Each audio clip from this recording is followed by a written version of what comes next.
Assalamualaikum warahmatullahi wabarakatuh. Selamat datang di acara ngobrol bareng Dewan Perwakilan Mahasiswa.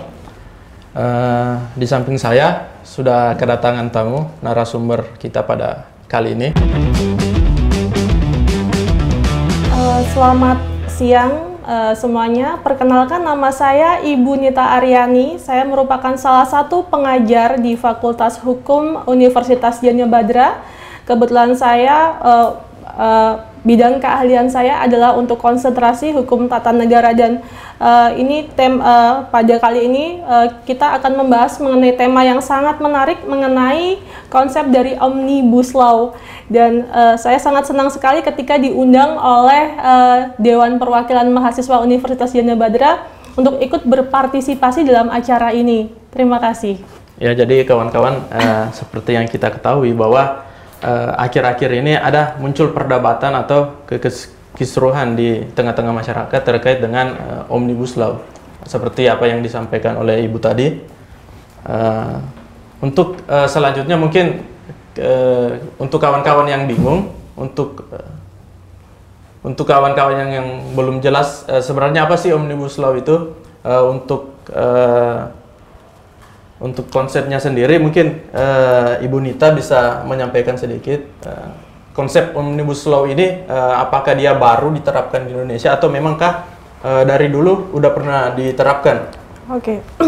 Oke, jadi gini, diskursus mengenai tema Omnibus Law itu sendiri menguat ketika Presiden Jokowi pada tanggal 20 Oktober 2019 pada pidato pelantikan beliau menjadi presiden mengajak DPR untuk membuat satu undang-undang yang tujuannya itu untuk meringkas beberapa peraturan perundang-undangan atau bahkan puluhan peraturan perundang-undangan, karena melihat bahwa di Indonesia sendiri itu banyak sekali peraturan perundang-undangan yang dibuat sehingga timbul obesitas regulasi. Kemudian Presiden Jokowi juga menurut Presiden Jokowi melihat bahwa perlu adanya suatu metode untuk menyederhanakan regulasi dan juga untuk menyelesaikan suatu permasalahan hukum apabila satu regulasi dengan regulasi lain itu tumpang tindih atau disharmoni. Maka salah satu program dari Presiden Jokowi itu adalah konsep Omnibus Law itu diterapkan dalam dua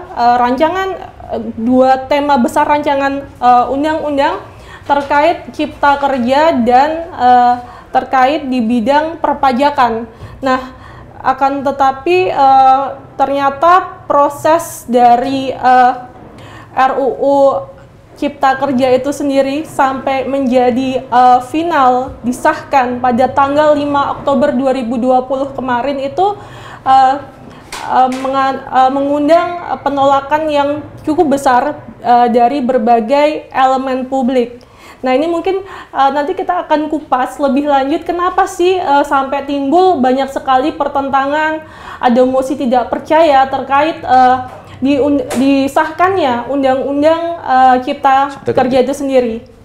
Tapi perlu digarisbawahi ya, sebenarnya gini, yang harus digarisbawahi bahwa sebenarnya konsep Omnibus Law itu sendiri itu berbeda dengan materi muatan yang diatur dalam Undang-Undang Cipta Kerja, karena yang dipermasalahkan itu sebenarnya bukan konsep Omnibus Law-nya, tapi yang dipermasalahkan oleh para akademisi, oleh para masyarakat yang merasa hak-hak konstitusionalnya itu dilanggar, merasa bahwa ini bukan konsepnya tapi materi atau substansi yang diatur, dan juga terkait dengan aspek prosedurnya atau dalam aspek proses pembentukan peraturan perundang-undangan. Dalam hal ini adalah proses pembentukan Undang-Undang Cipta Kerja itu sendiri yang dinilai tidak transparan, tidak melibatkan aspirasi publik secara maksimal, dan di masa era pandemi justru yang apakah benar bahwa Undang-Undang Cipta Kerja itu memang benar-benar tujuannya memang menjadi suatu prioritas. Itu juga harus kita kaji lebih dalam. Jadi kalau saya dengar tadi Ibu mengatakan bahwa konsep Omnibus Law ini adalah bagaimana membuat suatu undang-undang yang baru, kemudian mengamandemen beberapa undang-undang sekaligus di dalamnya. Jadi kalau untuk diterapkan di sistem hukumnya kita, kalau yang saya ketahui bahwa sistem hukumnya Indonesia itu dia menganut sistem hukum civil law. Jadi untuk karakteristiknya sendiri itu berbeda dengan common law, sedangkan Omnibus Law ini dia biasanya diterapkan di sistem hukum yang menganut sistem hukum common law. Itu gimana, Bu? Oh iya, jadi gini, sebenarnya konsep Omnibus Law, jadi Omnibus Law itu sendiri sebenarnya merupakan teknik dari common law system, yaitu teknik penyederhanaan peraturan, penyederhanaan beberapa peraturan menjadi satu regulasi. Jadi tujuan dari Omnibus Law itu sendiri apabila memang dilaksanakan sesuai dengan teknik Omnibus Law yang baik, ya, maka sebenarnya ini malah akan mendapatkan keuntungan berupa efisiensi dalam pembentukan peraturan perundang-undangan, yaitu kita akan penyederhanaan regulasi. Kemudian juga kita akan menyelesaikan permasalahan ketika regulasi yang satu dengan regulasi yang lain itu mengalami tumpang tindih, ya. Kemudian bisa diharmonisasikan dalam satu peraturan perundang-undangan. Jadi kalau kita bayangin aja deh, kalau misalnya ada, ini kan berdasarkan dari pemerintah mengatakan bahwa Undang-Undang Cipta Kerja itu sendiri terkait sekitar 80 undang-undang yang terkait. Nah, kalau misalnya mau diadakan perubahan satu-satu, kita bisa bayangkan berapa undang-undang yang dikeluarkan, dibentuk untuk perubahan amandemen atau revisi. Ya, sebenarnya kan itu niatnya seperti itu kan, dengan satu undang-undang bisa menyederhanakan, bisa menyelesaikan juga peraturan yang tumpang tindih, bisa menyederhanakan regulasi juga, maka akan terwujud suatu efisiensi baik dari sisi waktu, anggaran, ya, dan lain-lainnya. Nah, itu tujuannya. Akan tetapi begini, ternyata untuk melaksanakan konsep Omnibus Law itu sendiri itu ada prosesnya, ya, ada proses yang baik, karena mengutip pendapat dari Barbara Sinclair pada tahun 2012 mengatakan bahwa begini, konsep Omnibus Law, ya, itu di dalamnya itu mengandung banyak sekali materi muatan yang berbeda-beda dalam satu materi tematik, ya, dan dia juga melibatkan banyak sekali subjek hukum. Oleh sebab itu pembentukan peraturan undang-undangan menggunakan metode Omnibus Law itu sendiri harus benar-benar dilaksanakan dengan proses yang hati-hati, seksama, karena penyelesaiannya sangat kompleks, materi muatannya sangat banyak, melibatkan banyak subjek hukum. Jadi memang tidak boleh tergesa-gesa, ya, karena dikhawatirkan ketika proses pembentukan undang-undang dengan metode Omnibus Law itu dilaksanakan dengan tergesa-gesa, maka akan dikhawatirkan akan membuat suatu produk peraturan perundang-undangan itu menjadi peraturan perundang-undangan yang tidak responsif, tidak jadi aspirasi masyarakat atau partisipasi publik itu tidak terserap secara maksimal, dan juga ini dikaitkan dengan azas-azas pembentukan peraturan perundang-undangan yang baik. Suatu undang-undang memang harus memenuhi azas-azas peraturan perundang-undangan yang baik agar bisa menjadi suatu peraturan perundang-undangan yang responsif dan progresif dan dapat dilaksanakan, diterima oleh masyarakat dan seluruh pihak, seperti itu. Jadi tadi berbicara sedikit tentang proses pembentukan undang-undang ini sendiri. Jadi kan sepahamannya saya, apa yang saya ketahui bahwa dalam proses pembuatan undang-undang itu prosesnya banyak sekali, Bu. Dari proses perencanaan, penyusunan, pembahasan, pengesahan sampai pada tahap pengundangan.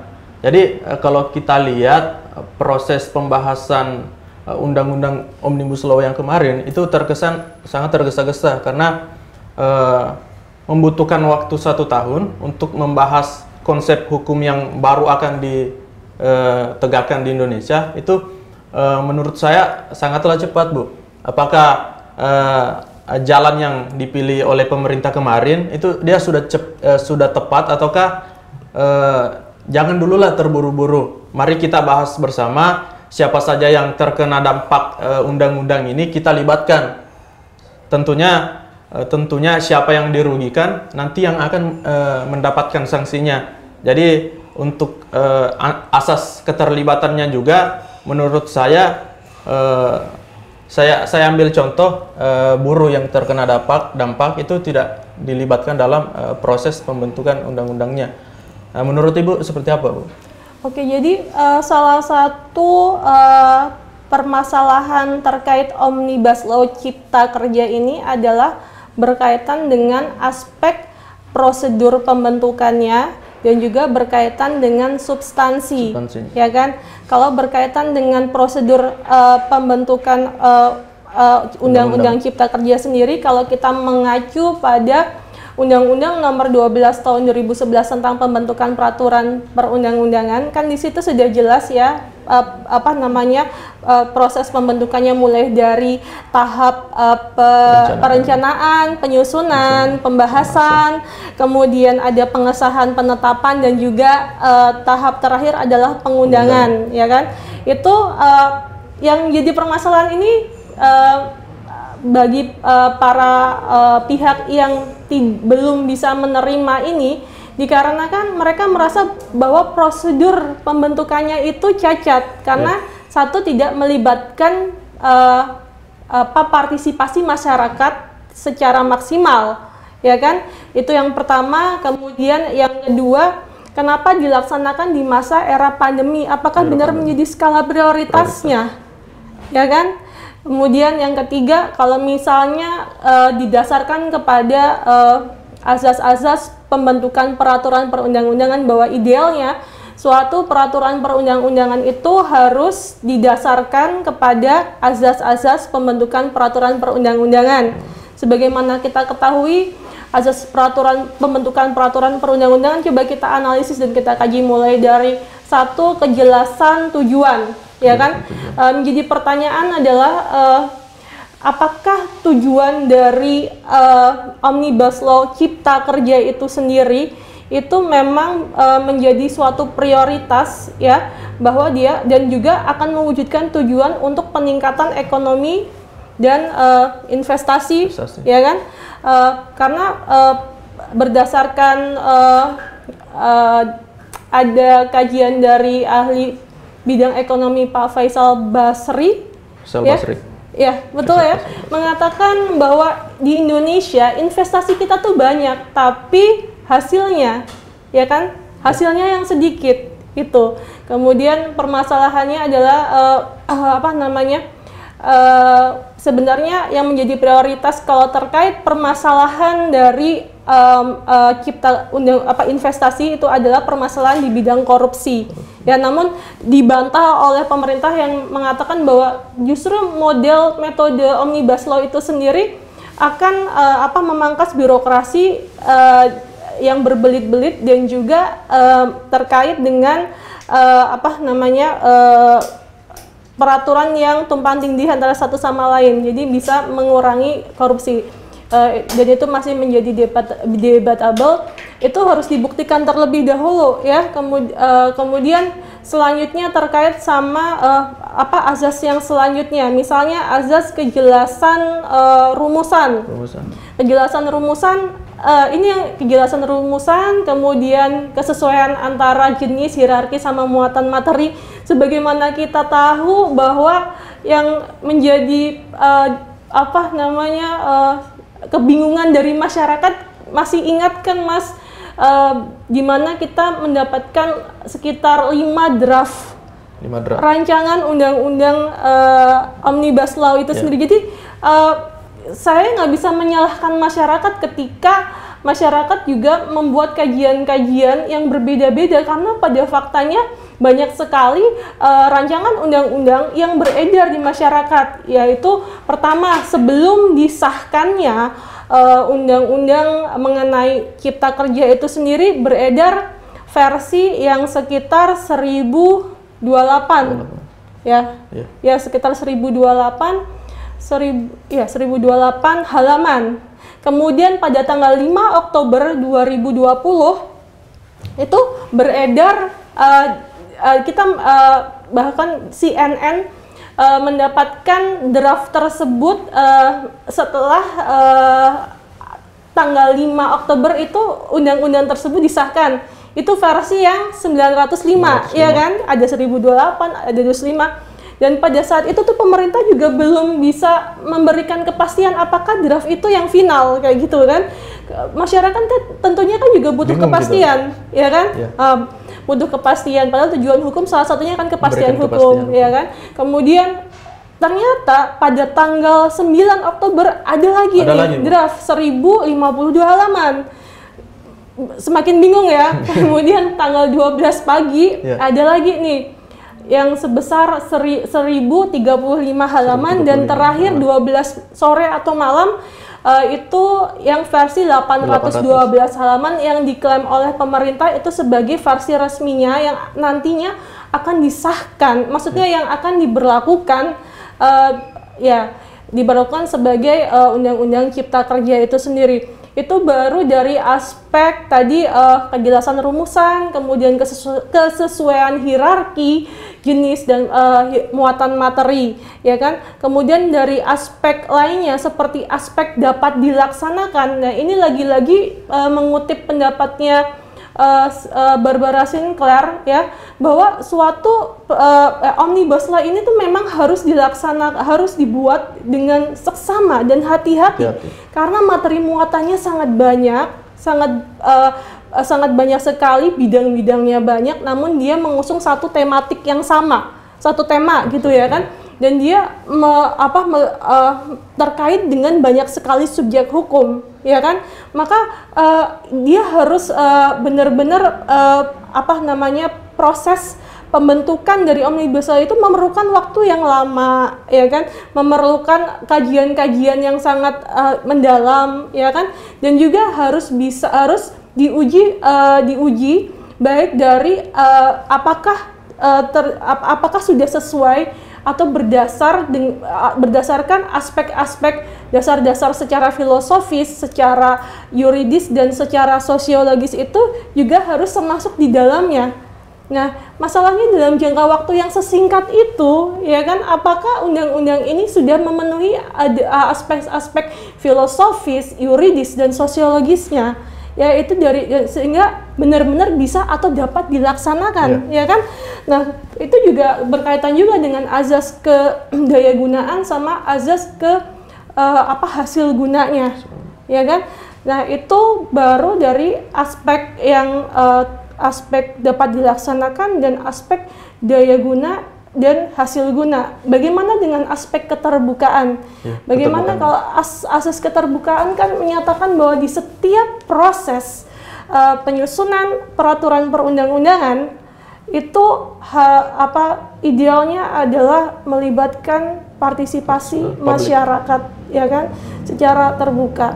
Tapi pada kenyataannya banyak sekali dari berbagai pihak yang menyatakan penolakan terhadap undang-undang ini, atau bahkan ada yang menyatakan mosi tidak percaya, ya kan?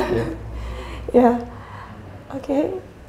Kalau ini Bu, ini kan rancangan undang-undangnya sudah disahkan, tinggal menunggu pengundangannya nanti. Untuk pengujiannya sendiri, sebelum di pengesahan itu ada pengujiannya Bu. Kalau setelah pengesahan kan ada namanya uji material, uji formil di KY. Kalau sebelum disahkan itu ada pengujinya lagi, Bu? Ya. Idealnya sebenarnya kalau semisal apa namanya terkait mengenai uji material, uji material ya, itu sebetulnya kita punya 3 uji material, yaitu judicial review, kemudian judicial executive sama executive review, judicial review sama legislative review. Sebenarnya itu bisa digunakan sih. Tapi ini lagi-lagi di Indonesia hanya menerapkan yang aspek judicial review-nya aja, sedangkan kurang dimaksimalkan di aspek executive review dan legislative review. Tapi sebenarnya gini, kalau misalnya ada komunikasi yang baik antara pemerintah, DPR, yang notabene mereka sebenarnya adalah representasi representasi rakyat, ya kan?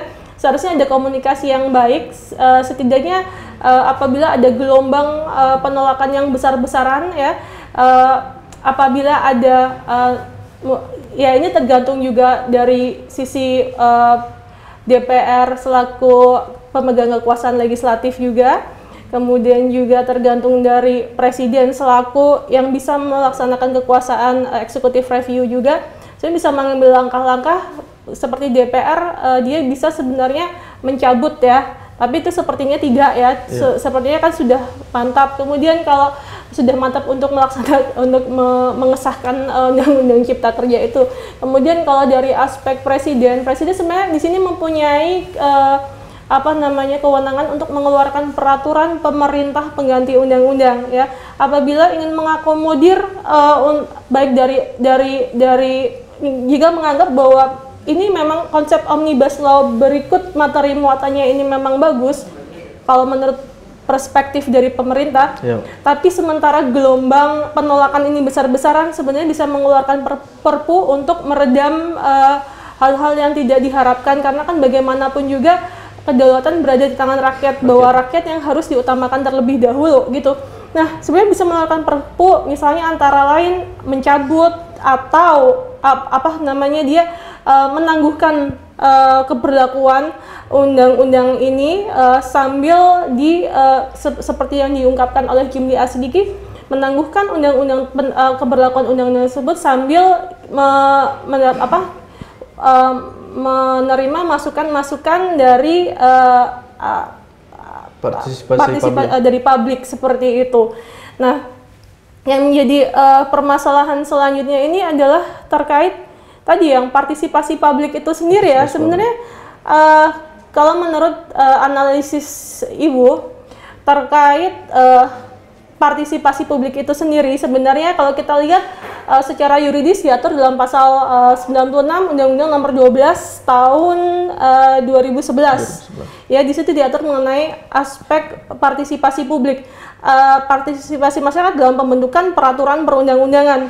Namun di situ lagi-lagi undang-undang yang mengatur mengenai partisipasi publik itu mengalami mengandung keterbatasan karena dia hanya berhenti pada aspek menampung aspirasi saja tanpa tindak lanjut dari aspirasi. Ya, kemudian juga idealnya kita memerlukan suatu mekanisme penyaluran aspirasi publik yang terukur. Ya. Jadi semisalnya gini, ketika pemerintah atau DPR ditanya gini, apakah partisipasi publik atau masyarakat itu sudah terpenuhi, mereka bisa mengatakan sudah, karena kan dasarnya adalah pasal 96. Mereka mengatakan sudah diakomodasi dalam rapat, jajak pendapat, kunjungan kerja, sosialisasi, diskusi, seminar dan sebagainya. Namun yang menjadi pertanyaan adalah apakah masyarakat yang mana, apakah diinventaris siapa saja, apakah benar-benar partisipasi yang sudah dilaksanakan itu sudah ukurannya itu tuh sudah benar-benar merepresentasikan memang aspirasi publik secara maksimal. Apalagi pada saat penyerapan aspirasi publik itu sendiri di pembentukan RUU Cipta Kerja yang sebelum disahkan itu kan dilaksanakan pada masa pandemi, di mana semuanya serba keterbatasan ya kan. Jadi masyarakat juga sangat terbatas untuk memberikan aspirasinya atau masukan-masukannya secara maksimal seperti itu. Maka dibutuhkan suatu mekanisme penyaluran aspirasi publik agar bisa diukur apakah memang aspirasi publik itu masukan-masukan dari publik itu memang sudah terakomodir, ditampung, kemudian dipilah-pilah mana yang diterima, mana yang ditolak, kemudian diukur juga apakah ini sudah memenuhi secara bisa diukur bahwa ini telah memenuhi ukuran partisipasi publik yang maksimal seperti itu. Oke. Nah, jadi mungkin itu kawan-kawan. Terima kasih untuk Ibu Nita Aryani. Mungkin ada sedikit closing statement dari Ibu terkait dengan Omnibus Law. Oke.